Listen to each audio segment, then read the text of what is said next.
Bienvenue dans cette vidéo. Dans cette vidéo, je vais vous partager les 4 fondamentaux de l'autodiscipline. 1. Développer de nouvelles habitudes. 2. Automatiser certains comportements. 3. Appliquer le principe 80-20. Et 4. Se féliciter pour les premiers succès. Si tu n'es pas encore abonné à la chaîne, c'est le moment de le faire. Mets sur pause, abonne-toi, comme ça tu ne rateras plus aucune de nos publications. Et on se retrouve tout de suite pour la suite de la vidéo.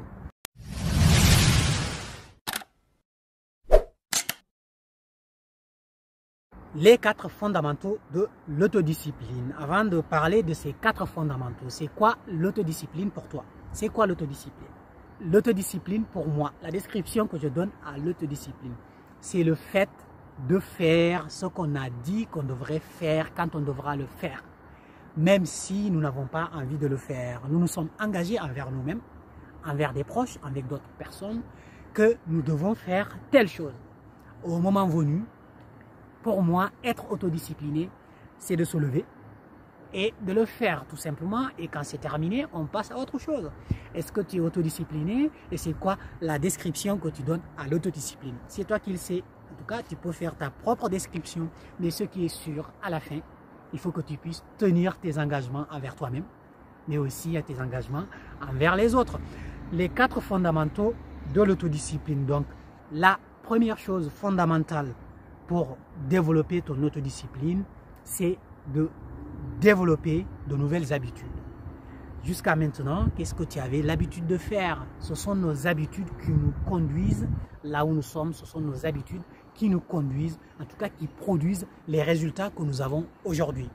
Est-ce que tu aimerais avoir de nouveaux résultats? Est-ce que tu aimerais avoir des résultats différents? Si c'est oui, observe tes habitudes, regarde ce que tu fais au quotidien, regarde ce que tu as fait sur la dernière année, regarde ce que tu as fait sur les 2, les 5 dernières années. C'est l'ensemble de ces habitudes-là qui t'ont conduit la vie dans laquelle tu es aujourd'hui. Tu souhaites changer ta vie, tu souhaites améliorer quelque chose dans ton quotidien. Analyse tes habitudes, regarde tes habitudes et améliore tes habitudes. C'est seulement en améliorant tes habitudes que tu arriveras à produire de l'effet sur ton quotidien, que tu arriveras à produire des résultats concrets que tu souhaites voir dans ta vie. Donc, la première chose la plus fondamentale en matière d'autodiscipline, ce sont les habitudes. Observe tes habitudes, analyse tes habitudes, optimise tes habitudes, fais en sorte que tes habitudes correspondent à ce que tu veux vraiment, fais en sorte que tes habitudes te permettent de produire les résultats que tu souhaites. Sinon, tu devrais changer quelque chose. Et la première chose, en tout cas, les choses les plus simples à observer, à regarder, ce sont nos habitudes au quotidien. Donc, note-le bien. Tu veux être autodiscipliné, observe tes habitudes. L'élément fondamental, la première chose à regarder, ce sont tes habitudes. La deuxième chose fondamentale, c'est le fait d'automatiser certains de nos comportements. Je m'explique, une fois qu'on a développé un certain nombre d'habitudes et que ces habitudes sont louables et que ces habitudes sont de bonnes habitudes qui nous permettent d'aller vers de l'avant, qui nous permettent d'être épanouis, qui nous permettent d'atteindre nos objectifs. Le mieux encore dans tout ça, c'est de faire en sorte que ces habitudes nous prennent le moins d'énergie possible. Une fois qu'on a identifié les bonnes habitudes, c'est de passer à l'étape d'après qui permet de réduire l'énergie que tout cela nous prend en passant à l'automatisation.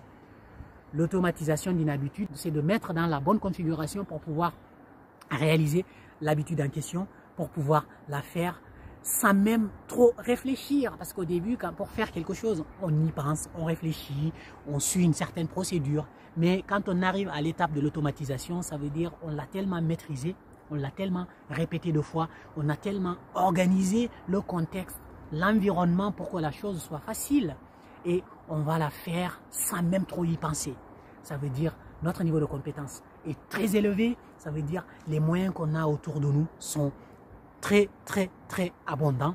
Mais aussi, ça veut dire nous avons développé une certaine concentration, un certain focus pour réaliser la tâche en question de manière quasi automatique. Et c'est ce qui va faire que ça va nous consommer moins d'énergie. Donc, tu as très bien compris. La deuxième chose fondamentale que tu dois intégrer, c'est l'automatisation d'un certain nombre de bons comportements. Par contre, si tu automatises les mauvais comportements, eh ça va te conduire à l'opposé. Si tu souhaites aller là, ça va te conduire là-bas. Donc, regarde bien parmi tes habitudes, quelles sont les habitudes que tu souhaites conserver. Quelles sont les habitudes qui produisent de l'effet positif? Quelles sont les habitudes qui génèrent des vibrations positives, des ondes positives? Quelles sont les habitudes qui te permettent d'atteindre tes objectifs?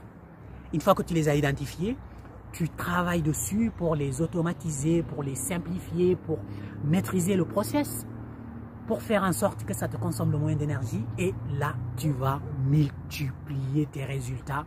Tu vas les démultiplier parce que tu vas travailler efficacement et tu vas produire des résultats. La troisième chose fondamentale à prendre en compte si tu souhaites développer ton autodiscipline, c'est l'application du principe 80-20. Le principe 80-20, c'est la loi de Pareto. Qui ne connaît pas la loi de Pareto? 20% de nos tâches produisent 80% de nos résultats. 20% des clients produisent 80% du chiffre d'affaires. 20% de nos problèmes génèrent 80% de notre mécontentement. La loi de Pareto se vérifie dans beaucoup de domaines. Regarde ta gestion du temps, regarde tes projets, regarde tes objectifs. Quels sont les 20% de tes projets qui te permettent d'atteindre les résultats que tu souhaites? Quels sont ces projets-là? Quelles sont les priorités? Quelles sont les choses qui te boostent vraiment? Quelles sont les choses qui te permettent vraiment d'aller de l'avant? Il faut identifier ça. Rentre un peu dans le cadre de la priorisation, la définition des priorités. Regarde parmi tout ce que tu fais, regarde parmi tout ce que tu as, regarde parmi tes objectifs, tes rêves, tes projets, peu importe, ton temps.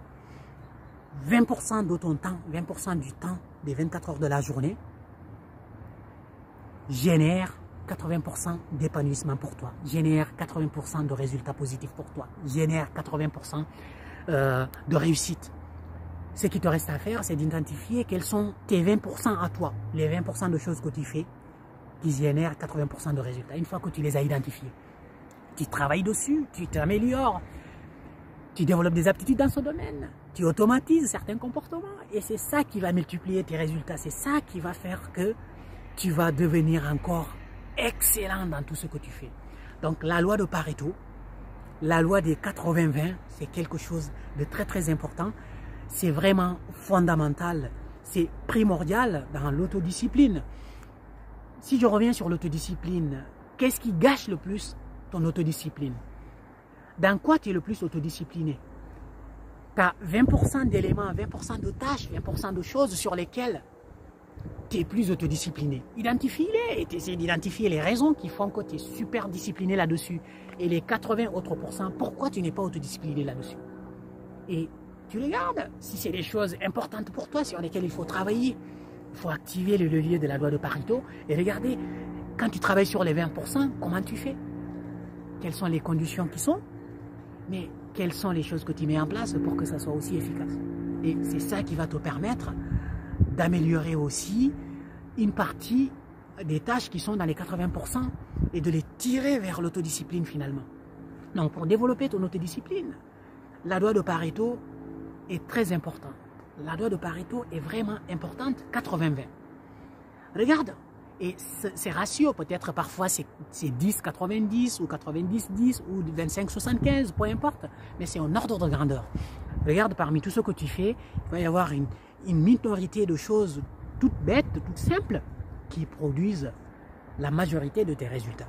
Si tu dois te concentrer, si tu dois encore développer ton autodiscipline dans un domaine, c'est plus sur les choses sur lesquelles tu as plus de résultats, les choses qui t'amènent vers ton objectif. Les 20%, il faut les identifier et travailler dessus et améliorer ton autodiscipline. C'est ça qui va booster tes résultats. La quatrième chose fondamentale qui va te permettre de développer ton autodiscipline, c'est le fait de se féliciter des premiers succès. Ça peut paraître bizarre parce que dans notre société, on n'est pas très habitué à des félicitations et encore moins nos propres félicitations envers nous-mêmes. Si tu as des difficultés à être autodiscipliné, à atteindre des objectifs ou à travailler sur telle ou telle chose, Fixe-toi de petits objectifs. Une fois que tu les as fixés, que tu les as atteints, félicite-toi. Prends du temps de savourer la réussite. Prends du temps de savourer le succès.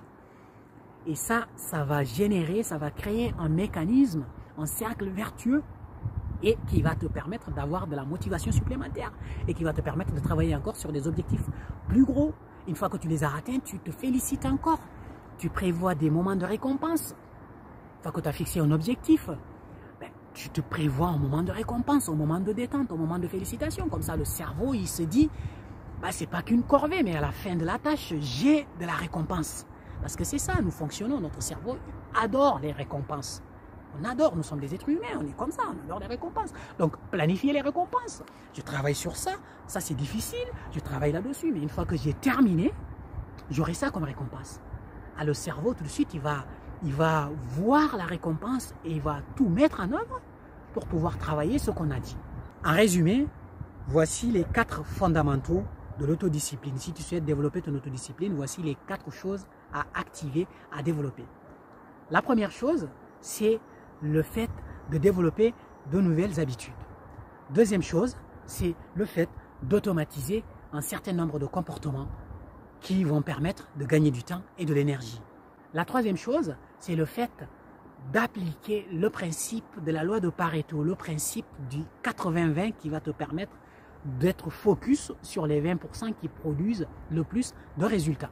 La quatrième chose, c'est le fait de se féliciter, de se récompenser des premiers succès. Ça va créer un cercle vertueux au niveau de notre cerveau et ça va générer encore de la motivation supplémentaire qui va nous permettre d'aller encore au-delà des premiers objectifs qu'on aura atteints.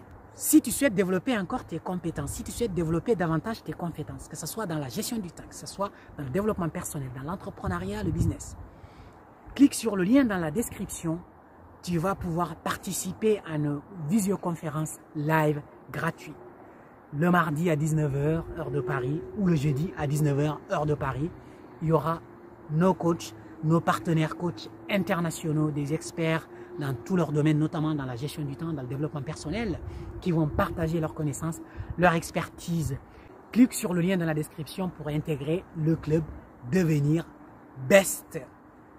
N'oublie pas, si tu n'es pas encore abonné à la chaîne, c'est le moment de le faire. Abonne-toi, comme ça tu ne rateras plus aucune vidéo, aucune publication de la chaîne et du contenu. Il va en avoir de la gestion du temps, du développement personnel, de l'optimisation des résultats, de l'entrepreneuriat. Il y a plein d'autres domaines, mais focus, gestion du temps. C'est la gestion du temps, une bonne organisation qui va nous permettre d'atteindre nos objectifs. Mais surtout, n'oublie pas, décision rapide et action massive pour atteindre tes objectifs. Devenons meilleurs ensemble. Bye bye.